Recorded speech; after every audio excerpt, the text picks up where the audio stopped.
né, todo construído em madeira, onde a proposta era levar cargas, né, e ele buscava um princípio de funcionamento que pudesse dividir com essa questão do movimento, né, do movimento humano, essa tarefa, para que esse futuro tivesse uma maior comodidade e se apresentasse como uma alternativa mesmo, né?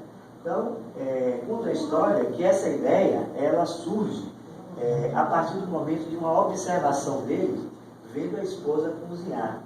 Então, ele percebeu que a água, né, quando fervendo na panela, ao entrar em ebulição, ela conseguia mover a tampa da panela. Você já teve essa experiência, né, de ferver uma água. Então, ele pensou assim, se eu lacrar isso aqui, eu tenho transformado isso em propulsão, porque aquele turbilhonamento interno, ele iria provocar pequenos movimentos. Então, ele colocou lá um motor de 2 cilindros para ferver a água da caldeira, uma espécie de um lembre para direcionar, 2 rodas atrás, uma na frente, e batizou esse veículo de Fardier, né? A velocidade máxima que ele conseguia chegar era 4 km por hora, muito comprido, né? 5 metros de comprimento. Então, entra para a história mais como registrado como primeiro veículo, mas nada que motivasse o mercado a investir nesse protótipo, muito pesado, né? Então, fica aí, está exposto no Liceu de Artes e Ofícios em Paris, na França, registrado aí como primeiro veículo que se tem notícia na história. Aí vem, né, de 1769, século XVIII, né? Aí, no século XIX, um século depois, praticamente, esse engenheiro alemão, Nikolaus August Otto, ele, aproveitando a descoberta do petróleo, ele desenvolve, né, um princípio e apresenta ao mundo um motor de combustão interna a 4 tempos, né? É uma daquelas descobertas que a gente chama de relevantes, porque até hoje funciona assim, né? Com algumas, agregou-se algumas tecnologias, né? Mas no geral, essa descoberta proporcionou, viabilizou que vários segmentos, como a indústria náutica, a automobilística e a própria indústria aeronáutica, alavancasse o seu desenvolvimento. O primeiro a experimentar, né, essa descoberta foi o Carl Friedrich Benz, né, que mais tarde iria responder pela marca Sonhos Mercedes-Benz, isso em 1885. Porém, se vocês forem perceber ali, o veículo, ele comprou a filosofia do francês, ele só deu uma nova conotação ao veículo, porque ainda tinha 3 rodas, ainda era dirigido por uma espécie de um lembre. O que é que muda? O foco agora é para levar passageiros, né? Então, tipo um estilo de uma carruagem, né, motorizada. Esse veículo era feito de forma artesanal, e só para a gente ter uma dimensão com a época, né, ele só podia comprar esse veículo pela alta classe social, né? Então, a velocidade já chegava a 13 km, mas nada ainda que inspirasse o mercado a investir nesse projeto. O grande divisor de águas, né, foi esse americano, né, Henry Ford. Ford trabalhou durante 10 anos em uma fábrica como mecânico, galgando todos os postos hierárquicos dessa fábrica, e isso vai adquirindo know-how, né, conhecimento. Até que, no momento, ele percebe, né, que o momento histórico lhe favorecia, né, a Revolução Industrial, capitalismo, tinha linhas de financiamento para quem tivesse visão empreendedorista, e ele pensou, Taylor, né, apresentando suas teorias para melhorar a produção, que era a palavra de ordem naquela época. Então ele pensou assim, poxa, se eu puder construir um modelo único de carro, uma cor única, e colocar várias pessoas trabalhando em cada parte do carro, eu tenho esse carro pronto antes mesmo de vencer a promissória da matéria-prima que eu comprei. E aí ele apresenta ao mundo o conceito de linha de produção, de montagem em série, e ele dá ao veículo robustez, segurança, confiabilidade, né? E o fato de ele produzir em série faz com que o valor, né, final do veículo, os custos de produção se tornassem mais em conta, né? E aí ele dá uma alavancada sem precedentes nesse segmento automobilístico, né? A velocidade máxima já chegava a 55 km, e pela primeira vez se vislumbrou de fato essa possibilidade de se ir mais longe em menos tempo, né? E a partir daí se viu por uma verdadeira agregação de valores a essa ferramenta, a essa máquina chamada veículo, né? Design, economia, conforto, né? Até os modelos mais esportivos passaram a se apresentar mais compactos, mais arrojados, mais estilizados, né? A frota cresce, né? Assustadoramente, porque o automóvel dá um salto de privilégio para a necessidade, né? Foi uma outra situação que justificou essa condição, né? Só para vocês terem uma ideia, até está um pouco defasado, porque eu peguei em março de 2012, né? Mas Salvador hoje já tem uma frota que passa de 850 mil veículos, né? Em 98, né? Teve alguém aqui que se habilitou em 98? O próximo disso aí, né? Acho que alguém falou assim, 94, né? 2000, 98. Então, assim, em 98, Salvador tinha uma frota de 250 mil veículos, já incluindo ônibus, táxis, veículos particulares e motocicletas. Quer dizer, em 14 anos, a frota mais do que triplicou e o espaço não acompanhou no mesmo tamanho. Então, essa dimensão a gente só tem em sala de aula, né? Para que a gente possa perceber que foi uma situação chamada significativa, né?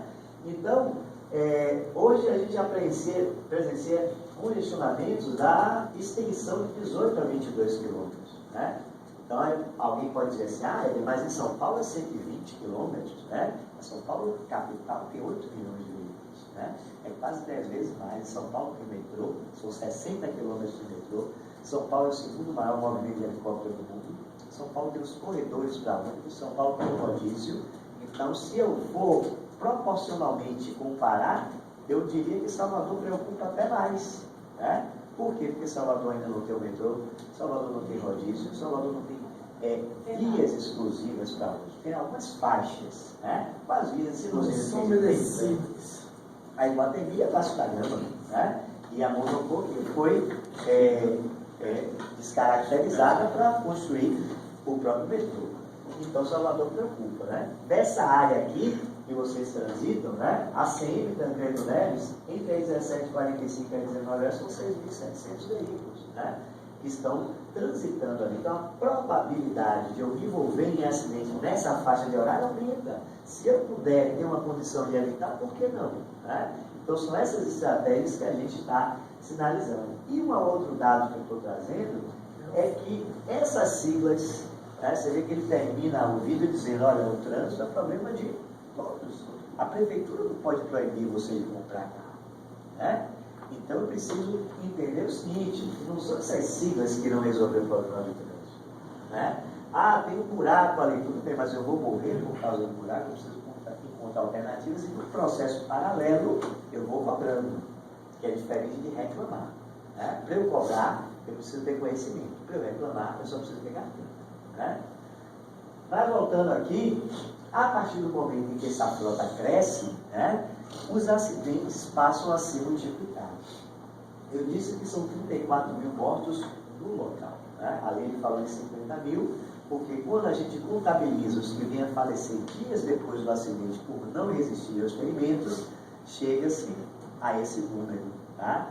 Agora, olha uma característica muito própria do trânsito, e às vezes eu fico assim, um pouco preocupado com algumas pessoas que até têm uma certa influência, né? Tem uma personalidade, né? Às vezes falando da seguinte forma, eu sou um pai de família, né? Principalmente com relação a essa questão do álcool, né?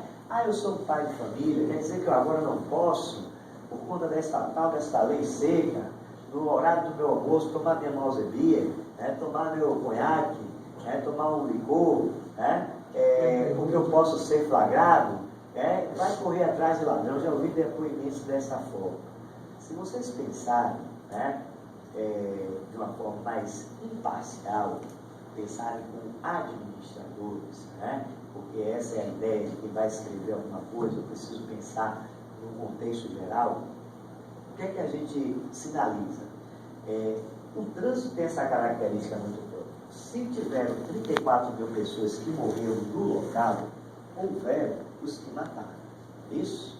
Então vamos fazer uma paridade de 1 para 1. porque às vezes um mata 2, 3, né? Só de uma levada. Mas vamos supor que para cada um morto me provocou. Então foram 34 mil que protagonizaram e provocaram. Aí eu pergunto, algum desses 34 mil saiu de casa planejando isso? Não. Eram pais de famílias? Sim. Então não é nada pessoal. O trânsito tem essa característica própria. Ele está lhe dizendo, não basta você ser gente boa. Não basta você não querer. Você tem que criar uma estratégia, tem que criar uma condição para que isso se apresente, para que isso se confirme. Essa expectativa de que você é uma pessoa boa. Então, algumas situações, às vezes, são assim, subestimadas, né? E a rotina, ela se incumbe muito disso, e aí abrem-se possibilidades, né? Nós estamos falando de acidentes, mas quando eu vou fazer palestras na área de segurança do trabalho, a gente tem um conceito chamado de quase acidente. Vocês monitoram isso, quase acidente? O que é isso, quase acidente? Ora, se eu falo no celular, é quase acidente. Só não aconteceu porque uma série de coincidências boas ocorreram. Não foi mérito seu. Né? É isso que tem que ser admitido, considerado. Porque quando eu considero, eu começo a tratar isso de uma forma mais criteriosa. Eu vou falar, porque não é uma coisa que vai deixar de acontecer de uma noite para o dia, mas eu já vou gerar um senso crítico, vou dizer, poxa, eu já começo a estabelecer alguns padrões de comportamento. Então, isso que é o quase acidente. Se tem uma poça d'água, uma pingueira, em alguma passagem de alguma área, aquilo é um quase acidente. Só não aconteceu ainda porque não se formatou as situações. Então, eu tenho que me antecipar. Então, as empresas hoje que buscam um padrão de excelência nessa questão de afastamentos do trabalho, doenças, elas buscam esse conceito não só do acidente, do quase acidente. Então, ao se perceber que o veículo tem dois extremos, e quais são esses dois extremos do veículo? Estou falando de uma forma pejorativa, não é o fundo e a frente. Quais são esses dois extremos do veículo? Ele pode te levar mais longe, isso é fato, mas ele pode te levar à morte. Não é para ter medo, é para a gente simplesmente perceber o seguinte, poxa, existe essa possibilidade, então eu vou me antecipar a ela, porque é uma realidade, existe ou não existe essa possibilidade, é uma tarefa que me expõe a riscos. Agora, eu posso tornar isso favorável a mim se eu identifico e me antecipo. Então é esse o exercício, basicamente, que esse programa de segurança quer. Ele foi desenvolvido pelo Conselho Nacional de Segurança dos Estados Unidos, porque lá, quem Ford era americano. Então lá cresceu, lá deu esse boom automobilístico, e lá cresceu essa expectativa de se apresentar ao condutor um programa que fizesse ele ser chamado à consciência de que esse mesmo máquina que pode levar mais longe também pode levar à morte. Então esse programa, que hoje a gente chama de direção defensiva, nasceu com o nome de PGR, Programa de Gerenciamento de Riscos. Então agora eu queria ouvir de vocês, o que é isso do seu entendimento? O que é gerenciar riscos? Quem tem uma ideia a respeito aí? O que significa gerenciamento de riscos ou gerenciar riscos? Administrar, Administrar, evitar, os riscos. Administrar, evitar os riscos. Diga, quem mais vai falar? Prever também, talvez? Prever, Prever. O que é prever? Eu estou fazendo outra pergunta. O que é prever? Ele precisa internalizar isso. O que é prever? É imaginar ou simular o que pode acontecer. Contar com a possibilidade de isto, eu esqueci seu nome. Roberto Santos. O que Roberto Santos acabou de falar, é uma técnica defensiva, porque vão existir cenários, vão existir momentos, lembrem aí, que vocês já passaram com certeza, que por mais atento que você esteja, tem alguma coisa limitando a sua visibilidade. Você quer ver um momento bem clássico? Você está passando por um ônibus, parado no ponto. Então, deixa eu até adiantar aqui esse slide, só para a gente aproveitar essa contribuição aí de Roberto. Veja só, você está passando por um ônibus parado no ponto. Por mais atento que você esteja, você não pode enxergar através do ônibus. O que é comum? Você conta com o passageiro que acabou de descer indo para a faixa de pedestre, mas tem alguns que descem e já saem ali. Então, eu para poder eliminar ou me antecipar a qualquer possibilidade de acidente nesse trecho que eu estou passando, só me resta usar essa técnica, contar com a possibilidade de. Isso que é prever. Então, o que é que eu faço? O que é que isso gera como resposta em termos de atitudes mecânica? Eu não só anuncio minha presença buzinando, mas eu reduzo. Eu reduzo porque eu conto. Então, eu já venho numa tocada reduzida, e como eu sou o líder da fila nesse momento, todo mundo vai ter que subordinar minha tocada. Se vai buzinar, se vai achar feio, é outra história, mas eu crio uma condição de não induzir quem me segue a erro. Porque se eu venho na tocada, buzino, e de repente alguém faz isso, é instintivo eu pisar no freio. Aí às vezes eu evito com o pedestre, mas causo com o outro. Então, percebeu? Então assim, a percepção, prever, é contar com a possibilidade de, que está dentro daquela reunião de atitudes do gerenciamento de riscos, né? Quem mais pode falar alguma coisa sobre gerenciamento de riscos? Além do que Aleluia, né? Aleluia e Roberto falaram, né? A gente se administrar, evitar, prever, né? Está fechado nisso daí, esse conceito de gerenciamento de riscos, ou que alguém quer dar mais alguma contribuição? Gerenciamento de riscos.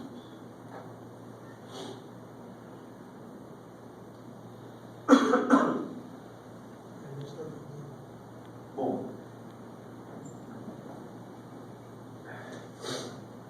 para que a gente possa sair daqui padronizado nisso, né? Seria muito assim satisfatório se vocês nunca mais esquecessem essa relação, né? Gerenciamento de risco. Então, para padronizar, para uma coisa padronizada, eu vou definir assim, ó, gerenciar riscos é perceber no ambiente aquilo que possa causar um acidente e antecipar-se. Isso é um conceito, mas isso se estabelece em quanto tempo? É no minuto, é no segundo ou é na fração de segundos? Olha só que interessante. Eu posso aplicar o PGR em qualquer segmento da minha vida. Aqui, né? Eu posso perceber, por exemplo, o posicionamento dessa mesa, quando eu passar, eu bater aqui. Minha casa, né? Peguei minha sala, reuni a família, assim, vamos mudar aqui para ficar mais aconchegante, mais elegante. Aí mexe para lá, bota móveis para cá, aí depois ficou lá do jeito que você teve uma ideia. Aí você fez lá um cachorro quente, fez lá um bolo, um refresco, comemorou lá, um novo layout da sala, foi dormir, dia seguinte você foi trabalhar. Quando você voltou, aí você tem a primeira visão do ambiente de fora para dentro. Você vai abrir a porta e, para sua surpresa, estava lá seu filho, o filho do vizinho, seu sobrinho, joelho no sofá, mão na janela. Aí você entra, pega aquela criança e aí a essa altura, o que é que você já está considerando? Última forma, né? Ficou mais aconchegante, mas ficou mais seguro. Se no futuro você tiver uma saúde financeira, você vai investir numa grade, numa tela, mas a princípio você já vai, né? O que é que você acabou de fazer? Perceber no ambiente aquilo que poderia causar um acidente e se antecipou. Só que o que é que muda no trânsito é o tempo. Isso que você fez no ambiente doméstico, você tem todo o tempo do mundo. Por quê? Porque os cômodos estão estáticos. Basta você entrar nesse ambiente com essa predisposição, com esse olhar crítico. Você pôr aquela cadeira ali, às vezes você tem um filho pequeno, põe essa mesa de centro, eu vou trocar por uma arredondada, porque ela já está com ponta, ele está engateando. Então são situações que você se dá conta e tem todo o tempo do mundo. Você passou um dia na sala, passou dois, na terceira vez você, poxa, quando você vira ele engateando, você associou, aí você vai. Mas o trânsito, ele não lhe dá esse conforto em termos de tempo. É na fração de segundos, né? E quem dirige é na fração de segundos, quanto tempo? Dia todo, né? Então, a gente precisa criar estratégias, porque para poder perceber no ambiente aquilo que possa causar um acidente antecipado, eu preciso estar atento. Atento no intuito de concentrar. Não são olhos no cenário. É uma harmonia entre ver e pensar. E a rotina se incumbe de desconcentrar. Né? No Brasil, chega esse programa de segurança na década de 70, aí passa a ser chamado de direção defensiva, mas naquela época o Senai só passava esse conceito para condutores profissionais. Então veio o Código de Trânsito e a partir de 99 uma resolução do Conselho disse assim, a partir de agora é obrigatório para qualquer categoria de condutor. Principiante, quem vai renovar, quem vai reciclar, quem dirige máquina, empresa, quem dirige profissionalmente. Então abrange hoje todas as categorias, certo? O que vai mudar é a carga horária, o foco na abordagem, isso é o que muda, né? Mas abrange a todos. Então está aqui, ó, um aspecto legal, certo? A gente vai falar de legislação lá na quinta-feira, mas eu estou mostrando o que é que está o conteúdo do artigo 150.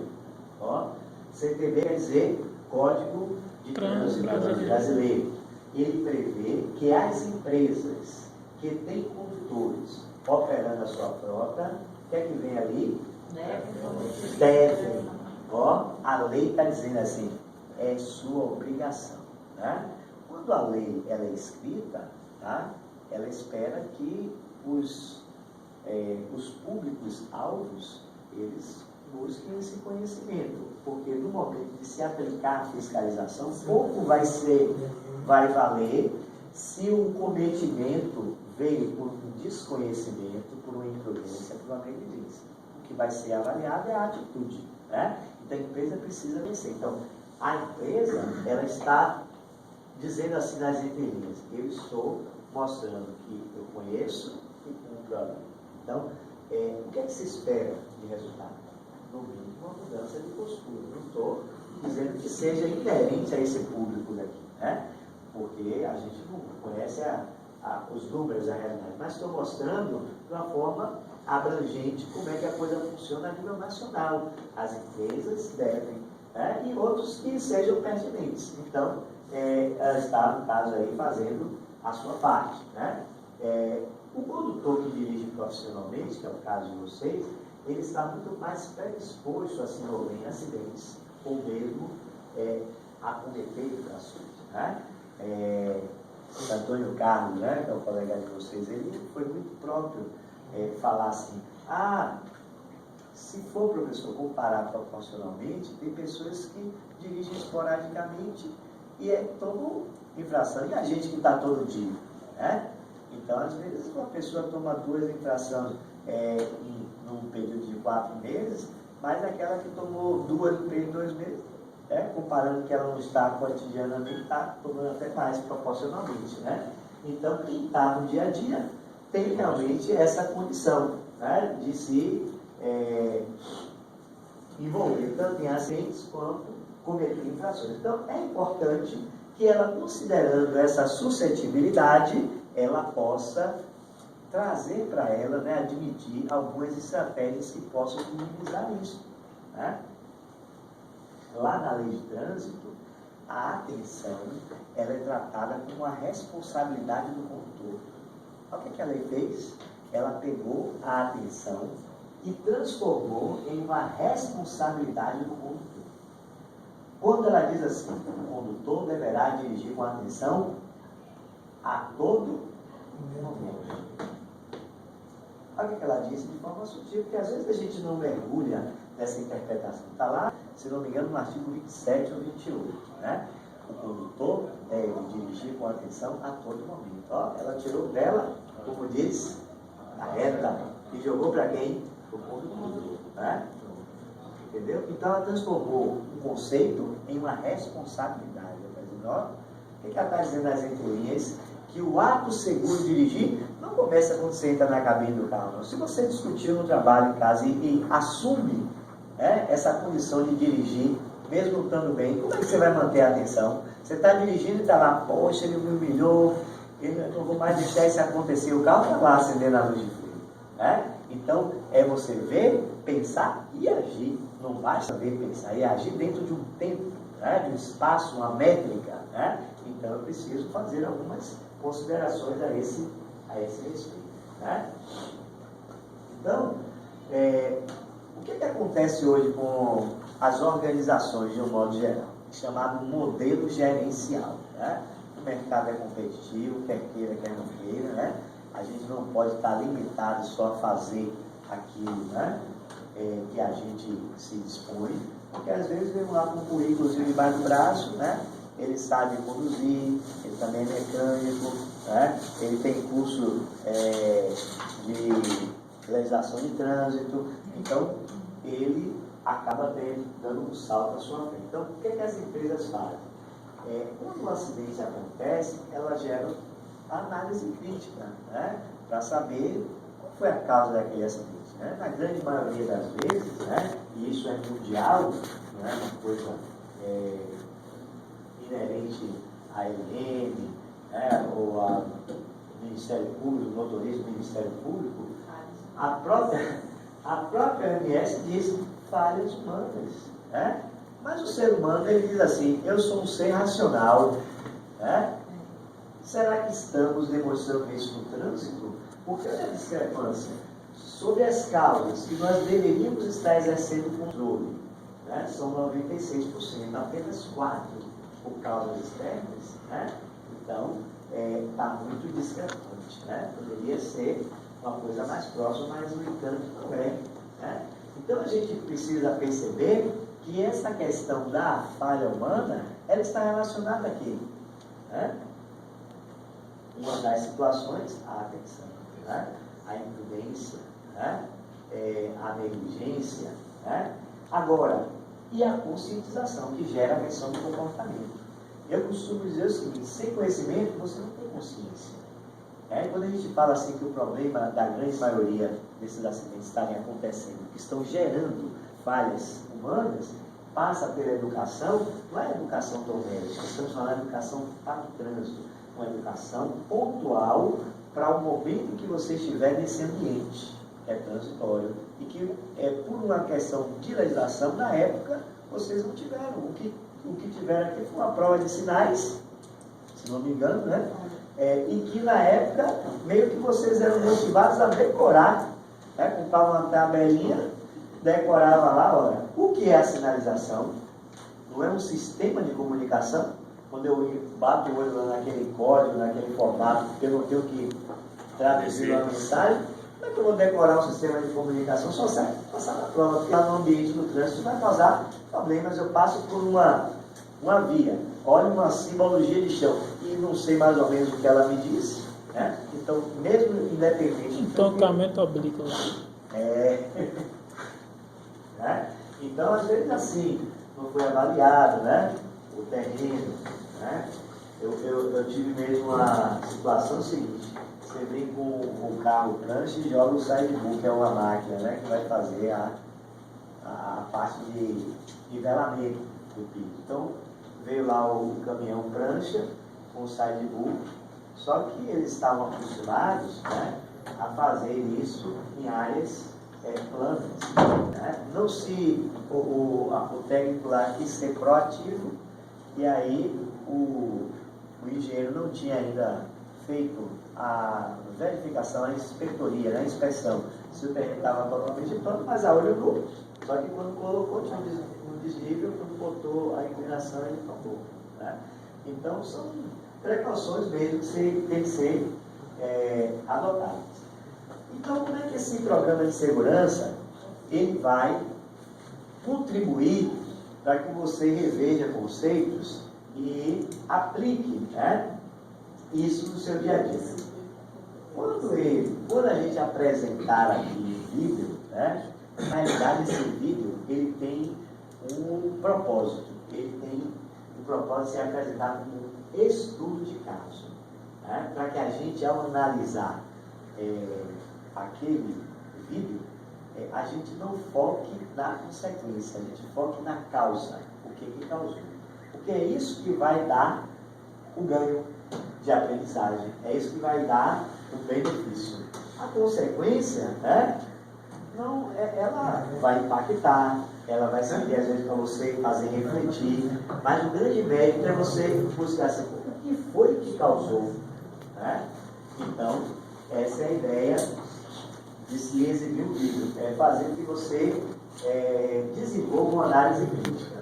Então, esse conjunto de técnicas, ele vai aí ser chamado de direção defensiva, que tem a finalidade de capacitar você a dirigir dentro de um padrão. Dirigir a parte de habilidade, ok, questionável. Agora, o padrão, quando a gente fala, é um padrão aceitável para o trânsito de hoje. Tá? Então, o trânsito de hoje ele se tornou um ambiente hostil, agressivo, falta de competições onde se mata e se morre. Era essa a ideia? Era essa a ideia de você sair e morrer do trânsito, pelo uso do trânsito? E quando a gente fala trânsito, eu penso assim, eu vou usar isso aqui. É isso? Trânsito, está lá a definição da lei. Utilização das vias. Por quê? Pessoas, por veículos, por animais. Com que finalidade? Parada, estacionamento, circulação, carga e descarga. Agora eu pergunto, estamos usando o trânsito ou será que o trânsito estamos usando? Será que algumas características marcantes nossas estão sendo retiradas? Por exemplo, eu chegava em casa, eu bati um papo com minha família, agora eu chego amargurado, eu chego tenso.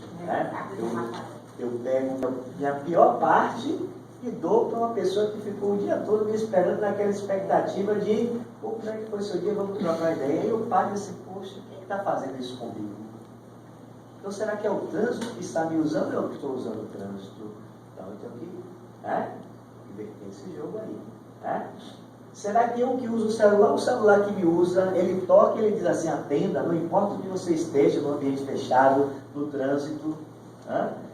Eu me lembrei agora de uma piada do português, e ela só mais para fazer uma analogia com isso aí, Então, se o português passava por uma loja de aquário, e aí quando ele olha para dentro da loja, ele está vendo lá um oriental, ele sentado na frente do aquário, esse aquário tinha um único peixe, e ele ia para a esquerda, o peixe ia. Ele ia para a direita, o peixe também ia. Ele ia para frente, e aí ele ficou assim impressionado, uma espécie de domador de aquário, ficou olhando ali, e o oriental concentrado naquilo, e ele aí chega um momento que ele interrompe e diz assim, como é que você consegue, Como você faz isso? Aí o oriental que é homem de poucas palavras, gosta muito de falar provérbios, ele diz assim, mente forte domina a mente fraca. E aí fixa o olhar na direção do português, o português diz, então eu quero tentar. Aí senta na frente do aquário e vai para lá, e vai para cá, e vai para frente, o peixe só lá, aquele caguetezinho dele, abrindo e fechando a boca, e esse daqui a 2, 3 minutos, não é que o português sai da loja, uma boquinha. Então assim, o oriental, ele estava certo, ele só não disse quem era a mente forte e quem era a mente fraca. Nesse caso aí da brincadeira foi a do peixe que era mente forte, Então eu trago isso para a questão do celular. Eu preciso admitir que se isso esteja acontecendo, eu não posso ser o português. Eu tenho que criar uma estratégia. O que está faltando nisso daí? Uma estratégia. Estratégia do comportamento. O ser humano, uma outra tendência, ele é atraído, essa é avassaladora, pelo não pode. Ele aí da sua infância, não pise na grama, você olhou para um lado, olhou para o outro, olha, viu que não estava sendo observado, pisou. E olha que interessante, olha que paradoxo, a sensação que vem é de bem-estar. Pisei, Você se sente bem, porque você burlou. Então isso que ele está dizendo é uma área do conhecimento muito utilizada nesse programa, chamado psicologia. Então a gente tem que ter muito cuidado com o não pode, porque o não pode atrai.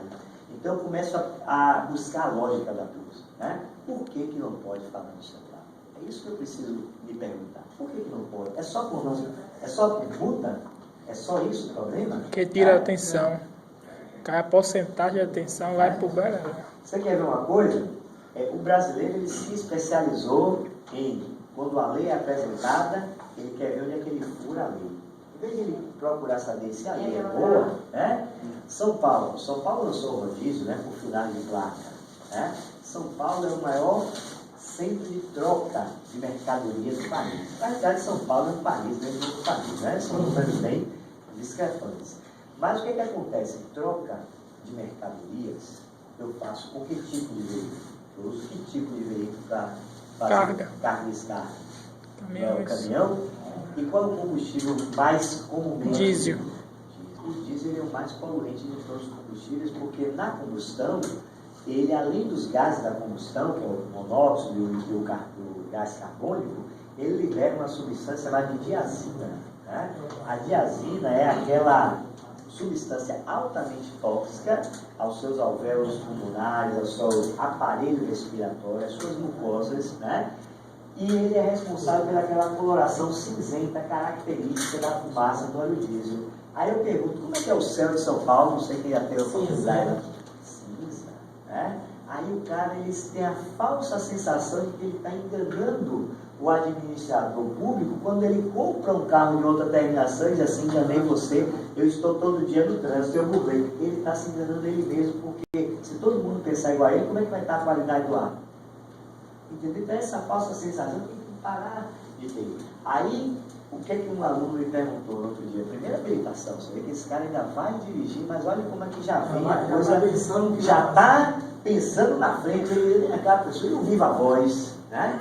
Viva voz, eu disse, olha, o viva voz, ele não foi tratado ainda pela lei de trânsito. O fone de ouvido foi tratado, o celular foi tratado, a infração média, né? O fone precisa da abordagem, porque ele tem que estar conectados a uma aparelhagem, seja celular ou seja sonora. Né? Agora, o celular ele pode ser autuado à distância. Mas o viva voz não foi ainda. Né?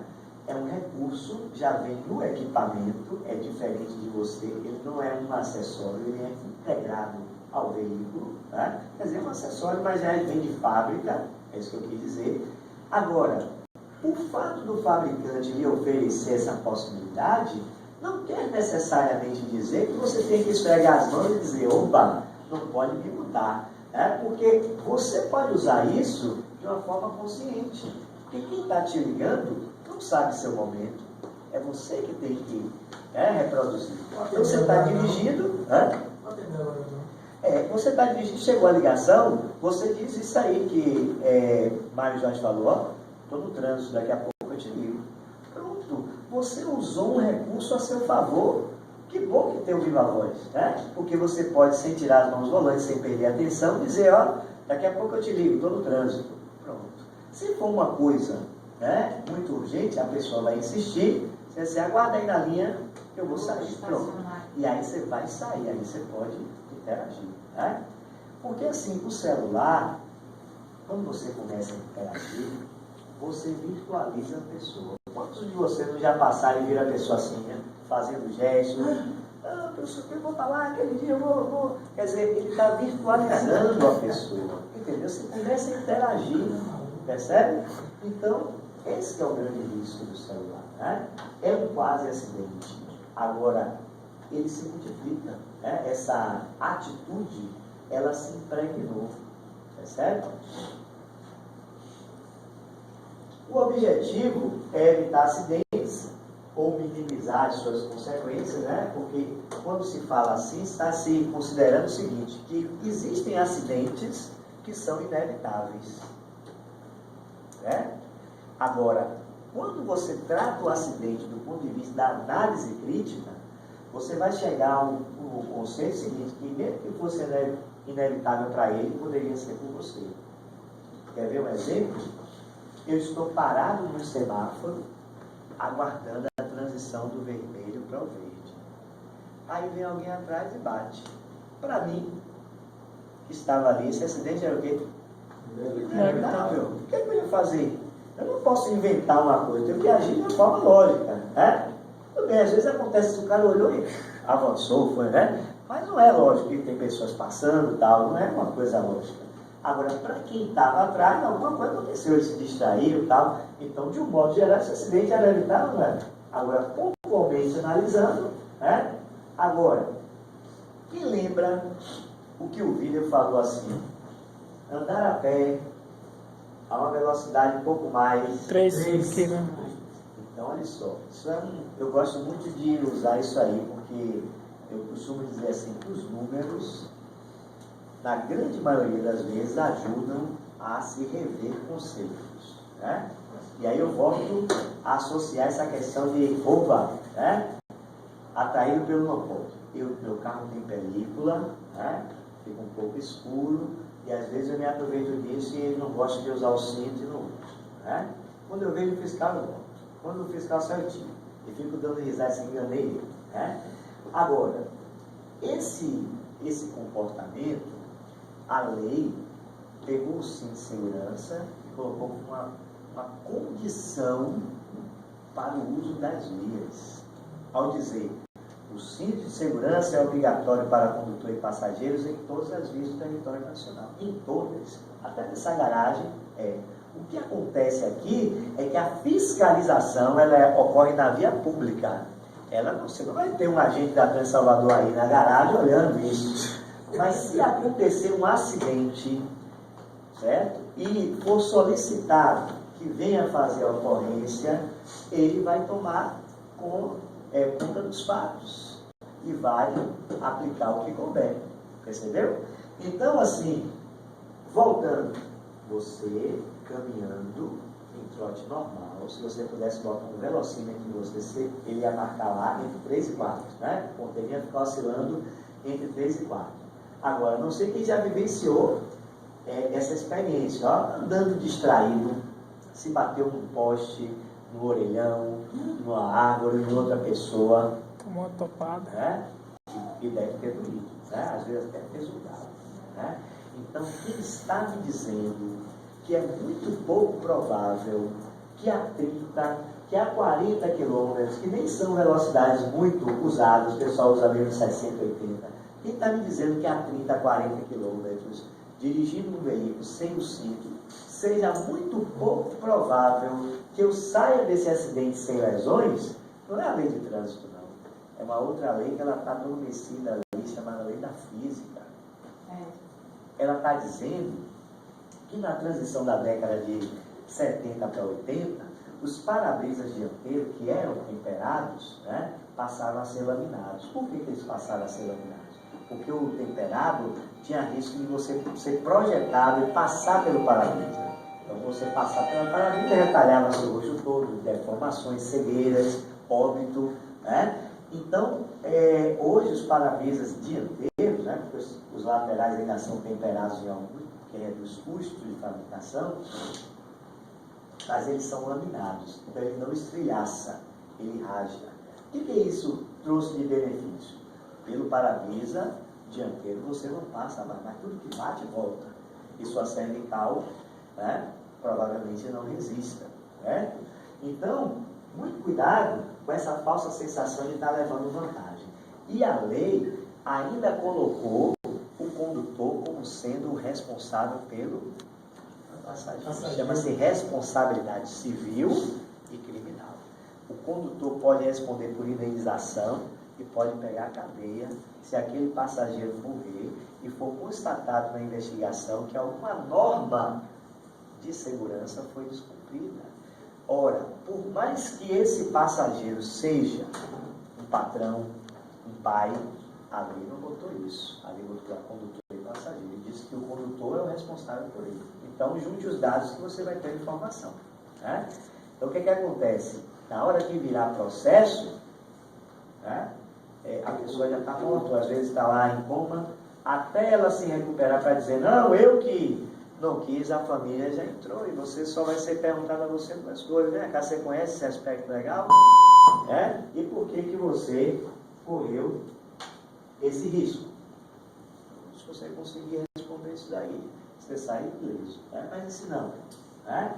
Então essa questão do cinto de segurança, como do celular e tantos outros aspectos legais, não passa necessariamente só pela infração. que o condutor está suscetível à infração, acidente e crime. São 3 conceitos que tem na lei de Deus. Né? Eu não gosto de dizer assim. Não gosta, né? Eu sou taxista, deixo o pibar, meu Angelina está seguro na mão de Jesus Cristo. E aí eu não levo. Pois é. Agora, uma pessoa dessa, você está lá. Bom, o seu exemplo foi ótimo. Você está parado no semáforo, aguardando a transição do vermelho para o verde. Aí vem um doidão lá e bate. Ela aí, quando você vê, só vê ela voando. Bum! Veio a óbito. E aí? Aí logo o escuro dela é alto. O taxista já se torna marginal. Já se torna, Aí vai investigar se bebeu, se consumiu droga, aí faz uma varredura na vida da pessoa. Tudo poderia ser evitado se houvesse a seguinte relação. Olha, o cinto. Fala do cinto. Teve uma situação também comigo dessa, no fiscal. Estava parado na sinaleira, vinha um cara atrás, ele disse, vai bater, rapaz, vai bater ele no meu rio. Bateu no fundo, ele bateu a cabeça no para-brisa. Tá? Você vê que o impacto não é uma coisa tão rápida então não é só essa questão de aspecto legal. E a integridade física? E se acontecer alguma coisa de integridade física, e a responsabilidade civil e criminal? Porque tem o seguinte, em um acidente, cabe 2 perguntas. Quem é o culpado? Quem poderia ter evitado? Quando eu faço essa primeira, quem é o culpado, eu estou admitindo que o acidente já aconteceu, né? Então é importante que a gente fique a todo momento dizendo, eu posso evitar isso, eu posso, né? Então você vê, já passaram pelo viaduto Luiz Eduardo Magalhães, ligando ali para o Ipuí. Quem percebe que aquele viaduto começa com 3 faixas, para cá e para frente, no final é mão?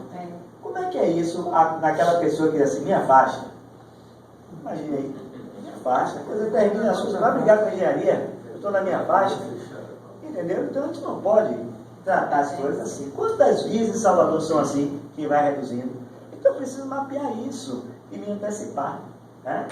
Porque o que importa não é se eu estou certo ou estou errado, é se eu posso evitar o acidente. Deixa ele embora. Tem um Bonocô ali, logo depois do radar ali, estreitamento de pista à esquerda. Sim. Geralmente o cara vem, aí o outro tá do lado direito, percebe que acabou e começa a buzinar, porque tá achando que o cara tá cortando ele, fazendo a mudança de direção. Quando a gente aprende a dirigir, o instrutor diz assim, tem que estar monitorando os retrovisores cotidianamente, de forma consecutiva. É um ciclo. Ele se inicia, termina, você volta a repetir.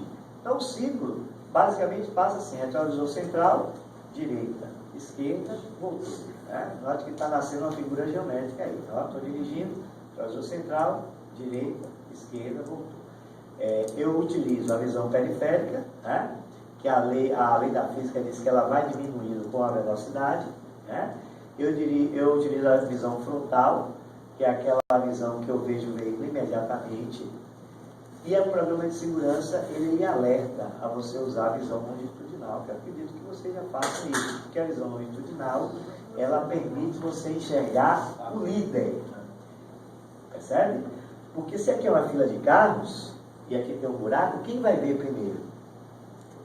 Então, se eu estou lá atrás, a faixa ela tem uma largura, ela me permite, sem necessariamente sair dela, eu ir mais à direita, ir mais à esquerda, dar uma olhadinha lá no líder. Ver a questão dos corredores, Então, para eu saber, mas aí eu olhei lá e está com a luz, a lanterninha dele acesa. Então, isso vem no efeito dominó. Então, eu não precisei estar imediatamente à minha frente, eu já estou começando a me programar para isso. E aí o ciclo volta a se repetir. Então, quando eu aprendo assim.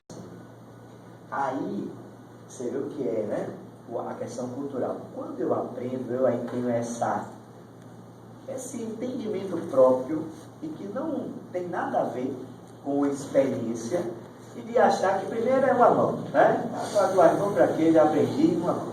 E segundo, eu começo aí já bato um papo, Já olho lá, e olho aqui, olho lá. Então, eu abro possibilidades. Porque quando eu faço assim, central, direita, esquerda, voltou, visão periférica, visão frontal, visão longitudinal, eu estou me prendendo na tarefa. Eu estou buscando um grau de concentração. Né? Se você começar a fazer isso, você vê que isso cansa, dá retesamento muscular. Então eu tenho que ser periódico.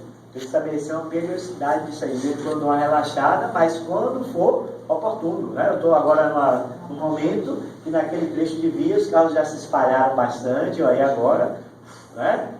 Ok. Agora, 22, também não tá. Aqui tá gelado. Não tá, não. Tá não? A gente vai cair no fundo. Vem pra aqui. Tá bom.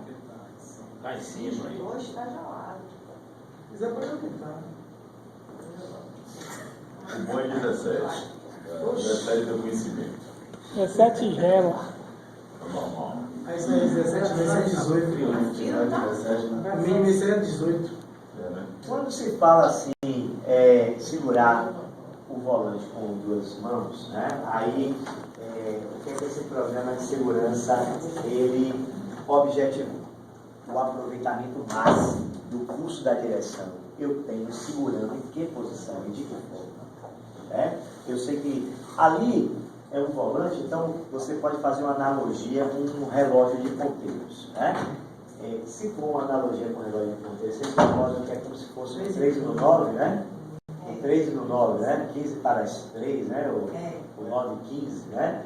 Então, como a mulher tem uma estatura menor, ela sobe um pouco a pegada, aí fica no 2 e no 10. Essas duas pegadas são clássicas.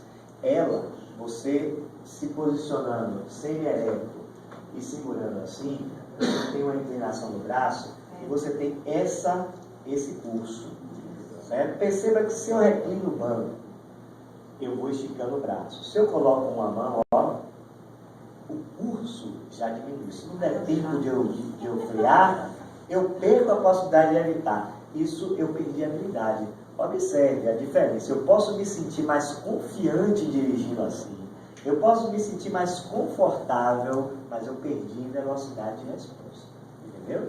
A mulher, às vezes, quer dirigir assim no 1 e no 11, ó. Tem uma mulher que dirige muito assim. Aqui é no 1 e no 11, ó. Olha o que aconteceu, o punho, ó, dobrou. Quando o punho dobra, ó, um repesamento no antebraço, ó. Dirige assim, né? Então, o pulso, ó o pulso correto. Agora, no 2 e no 10, ó. Certo? Então, não é à toa. Por detrás disso daí, tem uma área do conhecimento. Por que todo mundo segura a caneta assim? Porque você tem o controle. Segure assim e tente escrever. Então, as coisas não são à toa, certo? Tudo tem um fundamento, tudo tem uma lógica. É porque, às vezes, o dia a dia faz com que a gente não veja dessa forma. Por isso que eu disse que a sala de aula é muito importante para a gente sair considerando algumas situações. Então, alguém testou várias posições para se chegar a dizer que era assim. Não foi do nada que surgiu isso daí. É sério? Então, a estratégia agora é como melhorar minha atenção. Porque a atenção ela é responsável por acidentes. Por falta de atenção, eu posso dimensionar se o acidente vai ser com ou sem vítima? Só depois. Eu posso sair do carro e rapaz, você isso, eu posso acordar depois de um coma. Descobrir que não tem um movimento das pernas, por exemplo. Aí, nem acordar, né? Ou nem acordar. Então, se é fato que dirigir requer atenção, juntando aquela situação que nós nos consideramos seres racionais, por que a gente se permite a outras interações? Por quê? O ser humano tende a deixar a máquina tomar conta dele. Não é isso? Ele consegue ler o retrovisor da esquerda aí do jeito que ele está? Não. É importante ele fazer essa leitura? Percebe? Aí eu tenho que entender o seguinte: se eu erro, eu posso prejudicar a vida de alguém. Tá? Eu não consigo ver desse jeito uma pessoa que desviou, que diminuiu. Então eu vou tendo a falsa sensação que eu consigo fazer bem as duas coisas. Né? Eu só estou tendo uma série de coincidências boas a meu favor. Eu posso continuar dirigindo assim por décadas, parar de dirigir e nada acontecer. Aí é a estrela de cada um. E eu vou sentar meu neto e dizer assim: olha, porque seu pai, seu avô nunca precisou ir para a autoescola, eu tenho que nadar, falar olhando para o retrovisor, como sendo uma referência. Quando na realidade eu dei sorte a vida toda, aquele desenho animado, o cara vai passando, o cara atrás dele, E ele vai viver a vida dele achando que ele sabia fazer bem as coisas. Agora tem outros que não dão a mesma sorte. Entendeu? Então, o grande mérito de você adotar um padrão de segurança é que você afasta possibilidades. É só isso. Eu não estou dizendo que você necessariamente precise ser defensivo para não se envolver em acidente, né? Mas eu estou dizendo que você diminui consideravelmente possibilidades, né? Uma outra situação, por que o condutor ele mesmo traz para dentro da cabine do carro ou situações ou acessórios que já vão contribuir para tirar a atenção dele, né? Como eu peguei uma carona, quebra-sol, você vê a criatividade das pessoas. O quebra-sol foi pensado para em determinados horários do dia que o sol está incidente, né? Uma angulação que incomoda, você aí usa, né? Aí pegaram e disseram assim, rapaz, isso aqui eu posso forrar, botar áreas vazadas e o cara bota o CD na preferência dele lá. Não tem isso? Agora, se eu coloco no quebra-sol do carona, beleza, eu estou dando ao carona esse conforto, essa comodidade de, olha, quando eu estou dirigindo, chegar lá, selecionar um CD, colocar, né? Agora, se eu coloco no meu, para eu, olha a interação que eu criei para mim, eu considerando que eu preciso de atenção. Aí, eu estou dirigindo, eu vou fazer isso e vou fazer isso, né? Ainda tem que escolher o CD que vai botar. Dá uma olhadinha assim, né? A E rocha, o trânsito? Está procurando também estação do rádio. Está Estação. dirigindo e está só procurando. Aí, Tudo programado já, só é no 2, 3 anos de dirigir, né? não é isso? Agora, tudo bem, a depender da prática que você adquira, porque você vai acabar adquirindo uma prática, não vai interferir muito. Agora, a minha preocupação é, prendeu, né? Esse dia o sol estava mais quente, suou, prendeu. Você vai parar de interagir? Não vai, você já foi envolvido pela situação que você criou, né? Entendeu? Então, assim, essa postura, ela se repete nos condutores com frequência.